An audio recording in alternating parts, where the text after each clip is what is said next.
ಓಂ ಶಾಂತಿ. ತಾರೀಕು 15/12/2023 ಪ್ರಾತಃ ಮುರುಳಿ. ಬಾಪ್ದಾದ ಮಧುರ ಮಕ್ಕಳೇ, ಇದು ಮಾಡಲ್ಪಟ್ಟಂತಹ ಅನಾದಿ ಡ್ರಾಮಾ ಆಗಿದೆ. ಈ ಡ್ರಾಮಾದಲ್ಲಿ ಪ್ರತಿಯೊಬ್ಬ ಪಾತ್ರಧಾರಿಯ ಪಾತ್ರವು ನಿಶ್ಚಿತವಾಗಿದೆ. ಮೋಕ್ಷವು ಯಾರಿಗೂ ಸಿಗುವುದಿಲ್ಲ. ಪ್ರಶ್ನೆ: ಶಿವತಂದೆಯು ಅಶರೀರಿಯಾಗಿದ್ದಾರೆ. ಅವರು ಶರೀರದಲ್ಲಿ ಏತಕ್ಕಾಗಿ ಬರುತ್ತಾರೆ? ಯಾವ ಕಾರ್ಯ ಮಾಡುತ್ತಾರೆ ಮತ್ತು ಯಾವುದನ್ನು ಮಾಡುವುದಿಲ್ಲ? ಉತ್ತರ: ತಂದೆಯು ತಿಳಿಸುತ್ತಾರೆ, ಮಕ್ಕಳೇ, ನಾನು ಈ ಶರೀರದಲ್ಲಿ ತಮಗೆ ಕೇವಲ ಮುರುಳಿಯನ್ನು ನುಡಿಸಲು ಬರುತ್ತೇನೆ. ನಾನು ಮುರುಳಿಯನ್ನು ನುಡಿಸುವ ಕಾರ್ಯ ಮಾತ್ರ ಮಾಡುತ್ತೇನೆ. ನಾನು ತಿನ್ನಲು ಕುಡಿಯಲು ಬರುವುದಿಲ್ಲ. ನಾನು ಹೊಸ ರಾಜಧಾನಿಯನ್ನು ಕೊಡಲು ಬಂದಿದ್ದೇನೆ. ಬಾಕಿ ಸ್ವಾದವನ್ನು ಇವರ ಆತ್ಮವು ತೆಗೆದುಕೊಳ್ಳುತ್ತದೆ. ಗೀತೆ: ಆಕಾಶ ಸಿಂಹಾಸನವನ್ನು ಬಿಟ್ಟು ಬಾ. ಓಂ ಶಾಂತಿ. ನಿಮಗೆ ಸಂಬಂಧವಿರುವಂತಹ ಹಾಡನ್ನೇ ಹಾಕಲಾಗುತ್ತದೆ. ಆಕಾಶದಲ್ಲಿ ಯಾವುದೇ ಸಿಂಹಾಸನವಿಲ್ಲ. ಆಕಾಶವೆಂದು ತತ್ವಕ್ಕೆ ಹೇಳಲಾಗುತ್ತದೆ. ಬಾಕಿ ಆಕಾಶದಲ್ಲಿ ಯಾವುದೇ ಸಿಂಹಾಸನವಿಲ್ಲ. ಪರಮಪಿತ ಪರಮಾತ್ಮ ಈ ಆಕಾಶದ ಸಿಂಹಾಸನದ ಮೇಲೆ ಇರುವುದಿಲ್ಲ.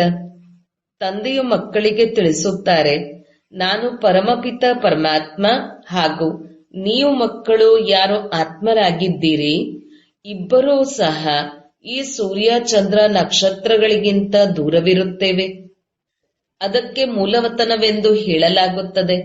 ಹೇಗೆ ಈ ಆಕಾಶದಲ್ಲಿ ಸೂರ್ಯ ಚಂದ್ರ ನಕ್ಷತ್ರಗಳಿವೆ, ಹಾಗೆಯೇ ವೃಕ್ಷದ ರೀತಿಯಲ್ಲಿ ಮಹಾತತ್ವದಲ್ಲಿಯೂ ಸಹ ಆತ್ಮಗಳಿರುತ್ತಾರೆ.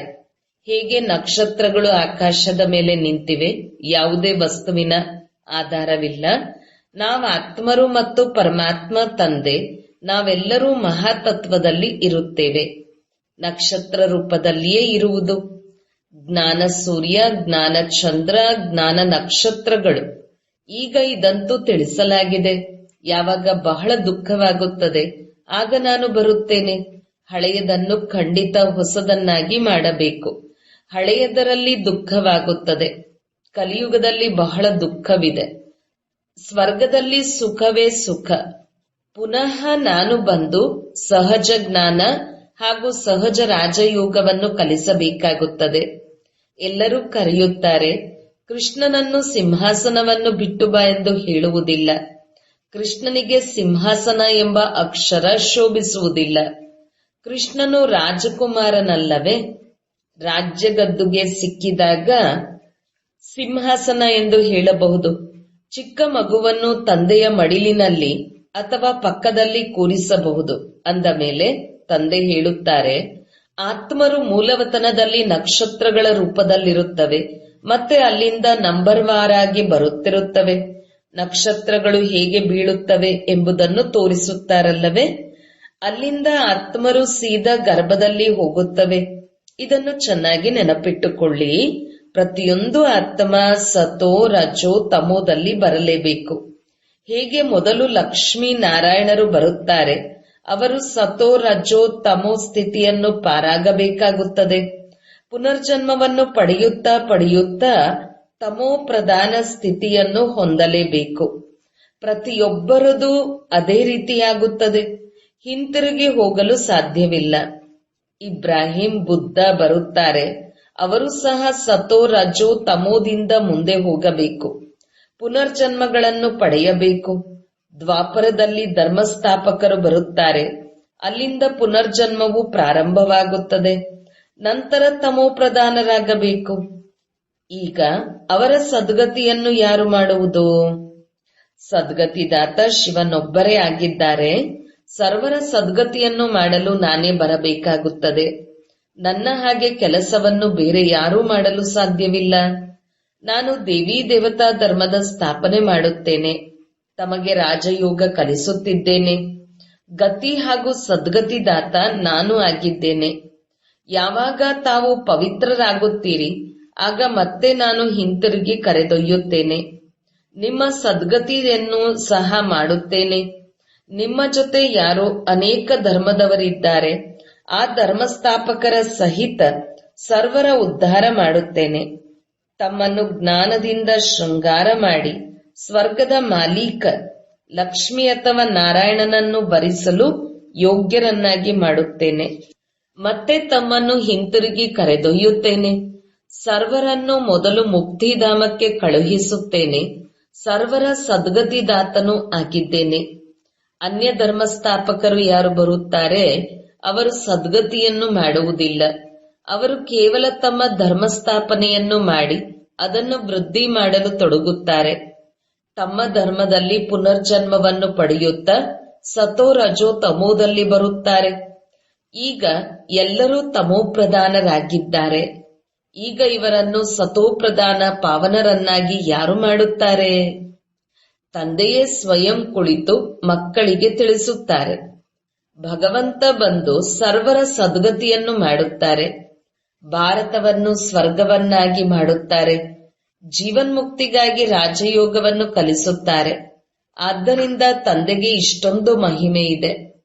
ಗೀತೆ ಸರ್ವಶಾಸ್ತ್ರಮಯಿ ಶಿರೋಮಣಿಯಾಗಿದೆ. ಆದರೆ ಕೃಷ್ಣನ ಹೆಸರನ್ನು ಬರೆದಿದ್ದರಿಂದ ಭಗವಂತನ ಹೆಸರು ಮರೆತಿದ್ದಾರೆ.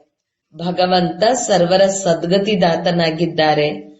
ಆದ್ದರಿಂದ ಗೀತೆಯು ಸರ್ವಧರ್ಮದವರ ಧರ್ಮಶಾಸ್ತ್ರವಾಗಿದೆ. ಎಲ್ಲರೂ ಇದನ್ನು ಒಪ್ಪಿಕೊಳ್ಳಬೇಕು. ಸದ್ಗತಿಯ ಶಾಸ್ತ್ರ ಬೇರೆ ಯಾವುದೂ ಇಲ್ಲ. ಸದ್ಗತಿಯನ್ನು ನೀಡುವವರು ಒಬ್ಬರೇ ಆಗಿದ್ದಾರೆ. ಅವರದೇ ಗೀತೆಯಾಗಿದೆ. ನಾವು ಮಕ್ಕಳಿಗೆ ಸದ್ಗತಿಯ ಜ್ಞಾನವನ್ನು ಕೊಡುತ್ತಿದ್ದಾರೆ. ಗೀತೆಯಲ್ಲಿ ಶಿವನ ಹೆಸರು ಇದ್ದಿದ್ದರೆ ಎಲ್ಲಾ ಧರ್ಮದವರಿಗೂ ಇದೇ ಶಾಸ್ತ್ರವಾಗಿರುತ್ತಿತ್ತು. ತಂದೆಯು ಎಲ್ಲರಿಗೂ ಹೇಳುತ್ತಾರೆ, ಸ್ವಯಂವನ್ನು ಆತ್ಮನೆಂದು ತಿಳಿದು ನನ್ನ ಜೊತೆ ಯೋಗವನ್ನು ಜೋಡಿಸಿ. ಆಗ ವಿಕರ್ಮ ವಿನಾಶವಾಗುತ್ತದೆ ಹಾಗೂ ತಾವು ನನ್ನ ಧಾಮಕ್ಕೆ ಬರುತ್ತೀರಿ. ಸರ್ವ ಧರ್ಮದವರ ಸದ್ಗತಿಯನ್ನು ನಾನೇ ಮಾಡುತ್ತೇನೆ. ಬೇರೆಯವರು ತಮ್ಮ ಧರ್ಮಸ್ಥಾಪನೆಯನ್ನು ಮಾಡಲು ಬರುತ್ತಾರೆ. ಮನುಷ್ಯರು ಮೋಕ್ಷ ಸಿಗುವುದಿಲ್ಲವೇ ಎಂದು ಕೇಳುತ್ತಾರೆ. ತಂದೆಯು ತಿಳಿಸುತ್ತಾರೆ, ಇಲ್ಲ. ಯಾರೆಲ್ಲ ಆತ್ಮಗಳಿದ್ದಾರೆ ಎಲ್ಲರ ಪಾತ್ರವು ಡ್ರಾಮಾದಲ್ಲಿ ನಿಶ್ಚಿತವಾಗಿದೆ. ಯಾರ ಪಾತ್ರವೂ ಬದಲಾವಣೆಯಾಗಲು ಸಾಧ್ಯವಿಲ್ಲ. ಪ್ರತಿಯೊಬ್ಬರೂ ಪೂರ್ಣ ಪಾತ್ರದ ಅನಾದಿ ಡ್ರಾಮಾ ಮಾಡಲ್ಪಟ್ಟಿದೆ. ಡ್ರಾಮಾ ಅನಾದಿಯಾಗಿದೆ. ಅದರ ಆದಿ ಮಧ್ಯ ಅಂತ್ಯವಿಲ್ಲ. ಸೃಷ್ಟಿಯ ಆದಿ ಸತ್ಯಯುಗಕ್ಕೆ ಹೇಳಲಾಗುತ್ತದೆ ಹಾಗೂ ಅಂತ್ಯವೆಂದು ಕಲಿಯುಗಕ್ಕೆ ಹೇಳಲಾಗುತ್ತದೆ. ಬಾಕಿ ಡ್ರಾಮಾದ ಆದಿ ಅಂತ್ಯವಿಲ್ಲ. ಡ್ರಾಮಾ ಯಾವಾಗ ಆಯಿತು ಇದನ್ನು ಹೇಳಲು ಸಾಧ್ಯವಿಲ್ಲ. ಆ ಪ್ರಶ್ನೆಯೇ ಬರುವುದಿಲ್ಲ. ಬಾಬಾ ತಿಳಿಸಿದ್ದಾರೆ, ಬೇರೆ ಯಾವುದೆಲ್ಲ ಶಾಸ್ತ್ರವಿದೆ ಅದರಿಂದ ಪ್ರತಿಯೊಬ್ಬರೂ ಬಂದು ತಮ್ಮ ಧರ್ಮವನ್ನು ಸ್ಥಾಪನೆ ಮಾಡಿದ್ದಾರೆ. ಸದ್ಗತಿ ಮಾಡಿಲ್ಲ. ಅವರು ಧರ್ಮ ಸ್ಥಾಪನೆ ಮಾಡಿದರು. ಅವರ ಹಿಂದೆ ವೃದ್ಧಿಯಾಯಿತು. ಎಷ್ಟೊಂದು ಗುಹ್ಯ ವಿಚಾರಗಳಿವೆ. ಪ್ರಬಂಧವನ್ನು ಬರೆಯುವ ಹಾಗಿದೆ. ಇಲ್ಲಿ ಸುಳ್ಳಿನ ಮಾತಿಲ್ಲ. ಇದು ಸೋಲು ಗೆಲುವಿನ ಡ್ರಾಮಾ ಆಗಿದೆ. ಸತ್ಯಯುಗದಲ್ಲಿ ಪರಮಾತ್ಮನನ್ನು ನೆನಪು ಮಾಡುವ ಅವಶ್ಯಕತೆ ಇಲ್ಲ. ಪರಮಾತ್ಮನನ್ನು ನೆನಪು ಮಾಡಿದರೆ ನಂತರ ನಾವು ಬ್ರಾಹ್ಮಣರನ್ನು ಅವರು ರಚಿಸಿದ್ದಾರೆ ಎಂಬ ಮಾತನ್ನು ತಿಳಿದುಕೊಳ್ಳಬೇಕಾಗುತ್ತದೆ. ನಾನು ರಚಯಿತನಾಗಿದ್ದೇನೆ ಎಂಬುದನ್ನು ತಮಗೆ ಸಮ್ಮುಖದಲ್ಲಿ ಹೇಳುತ್ತಾರೆ. ಇದು ಬ್ರಾಹ್ಮಣರ ಸಂಗಮದ ಹೊಸ ಜಗತ್ತಾಗಿದೆ. ಶಿಕೆಯನ್ನು ಯಾರೂ ತಿಳಿದುಕೊಂಡಿಲ್ಲ. ವಿರಾಟ ರೂಪವನ್ನು ಮಾಡುತ್ತಾರೆ. ಅದರಲ್ಲಿ ದೇವತಾ, ಕ್ಷತ್ರಿಯ, ವೈಶ್ಯ, ಶೂದ್ರರನ್ನು ತೋರಿಸುತ್ತಾರೆ. ಬ್ರಾಹ್ಮಣರನ್ನು ಮರೆತು ಹೋಗಿದ್ದಾರೆ. ಸತ್ಯಯುಗದಲ್ಲಿ ದೇವತೆಗಳು, ಕಲಿಯುಗದಲ್ಲಿ ಶೂದ್ರರು, ಸಂಗಮಯುಗಿ ಬ್ರಾಹ್ಮಣರನ್ನು ತಿಳಿದುಕೊಂಡೇ ಇಲ್ಲ. ಈ ರಹಸ್ಯವನ್ನು ತಂದೆಯೇ ಬಂದು ತಿಳಿಸುತ್ತಾರೆ. ಬಾಬಾ ಹೇಳುತ್ತಾರೆ, ಪವಿತ್ರತೆಯ ಹೊರತು ಎಂದೂ ಧಾರಣೆಯಾಗಲು ಸಾಧ್ಯವಿಲ್ಲ.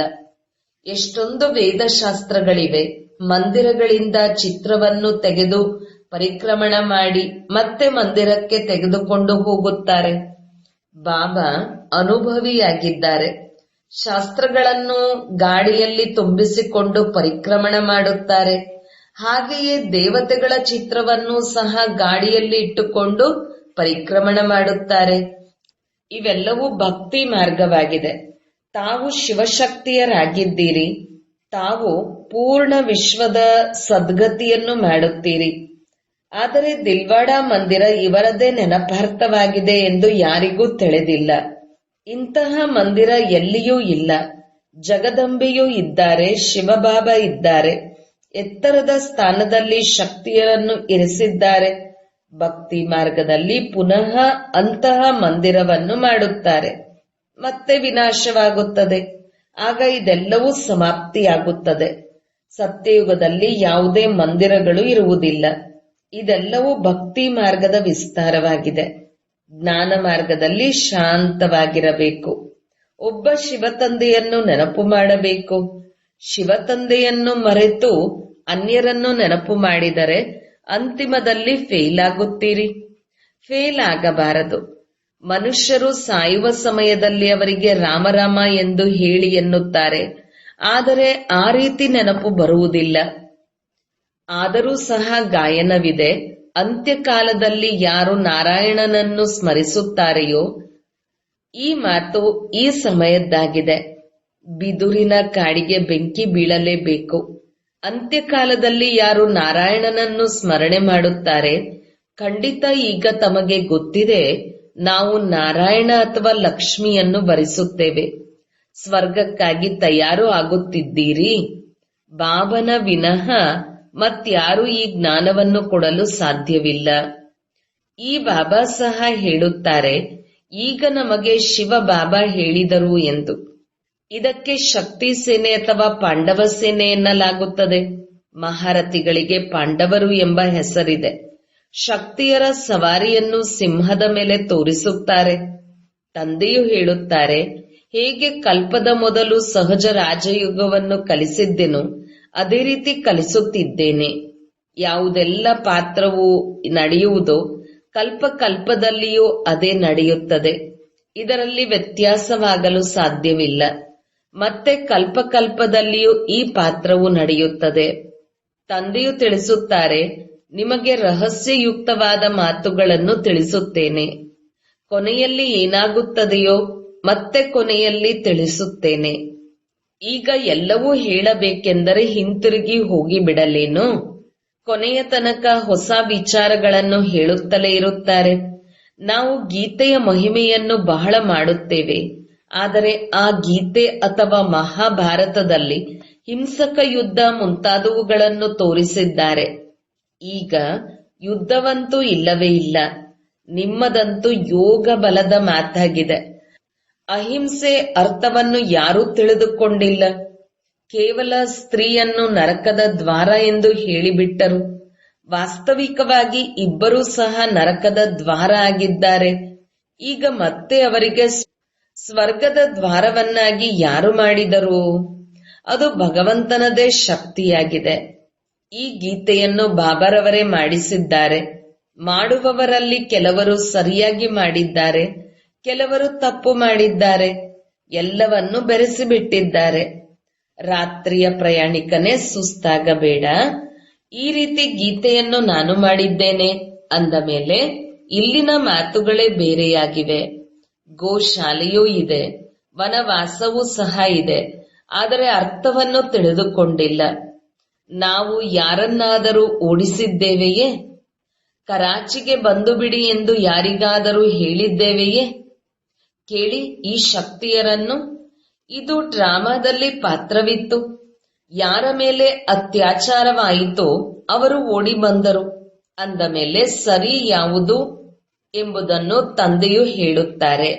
ಶಾಸ್ತ್ರಗಳಲ್ಲಿ ಏನು ಬರೆದಿದ್ದಾರೆ ಅದು ಭಕ್ತಿ ಮಾರ್ಗವಾಗಿದೆ.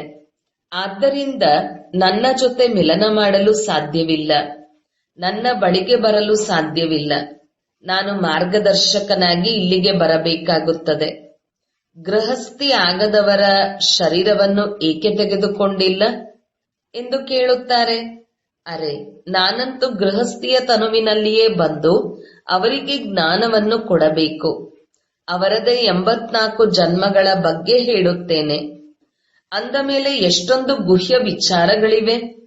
ಇದು ಹೊಸ ಧರ್ಮಕ್ಕಾಗಿ ಹೊಸ ಮಾತುಗಳಾಗಿವೆ. ಜ್ಞಾನವೂ ಸಹ ಹೊಸದಾಗಿದೆ.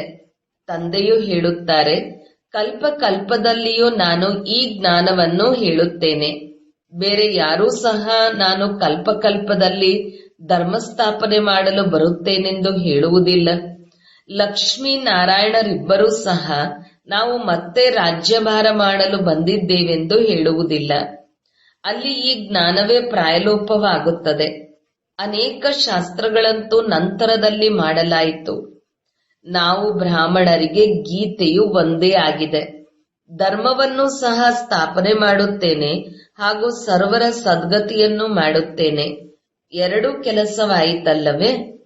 ಈಗ ನಾನು ಯಾವುದು ಹೇಳುತ್ತೇನೆಯೋ ಅದು ಸರಿಯೇ ಅಥವಾ ಅವರದು ಸರಿಯೇ ಎಂಬುದನ್ನು ತಾವು ತಿಳಿದುಕೊಂಡಿದ್ದೀರಿ. ನಾನು ಯಾರು? ನಾನು ಸತ್ಯವಾಗಿದ್ದೇನೆ. ನಾನು ಯಾವುದೇ ವೇದಾಶಾಸ್ತ್ರವನ್ನು ಹೇಳುವುದಿಲ್ಲ. ಬಲೆ ಇವರು ಬಹಳ ಓದಿದ್ದಾರೆ, ಆದರೆ ಇವರು ಹೇಳುತ್ತಾರೇನು? ಇದಂತೂ ಶಿವಬಾಬಾ ಹೊಸ ಹೊಸ ವಿಚಾರಗಳನ್ನು ತಿಳಿಸುತ್ತಾರೆ. ಅವರು ಅಶರೀರಿಗಳಾಗಿದ್ದಾರೆ. ಕೇವಲ ಈ ಮುರುಳಿಯನ್ನು ಹೇಳುವ ಕೆಲಸವನ್ನು ಮಾಡಲು ಬರುತ್ತಾರೆ. ಆಹಾರ ಪಾನೀಯಗಳನ್ನು ಸ್ವೀಕರಿಸಲು ಬರುವುದಿಲ್ಲ. ನಾನು ಬರುವುದೇ ತಾವು ಮಕ್ಕಳಿಗೆ ಮತ್ತೆ ರಾಜಧಾನಿಯನ್ನು ಕೊಡಲು. ಸ್ವಾದವನ್ನು ಇವರ ಆತ್ಮವು ತೆಗೆದುಕೊಳ್ಳುತ್ತದೆ. ಪ್ರತಿಯೊಂದು ಧರ್ಮವೂ ಬೇರೆಯಾಗಿದೆ.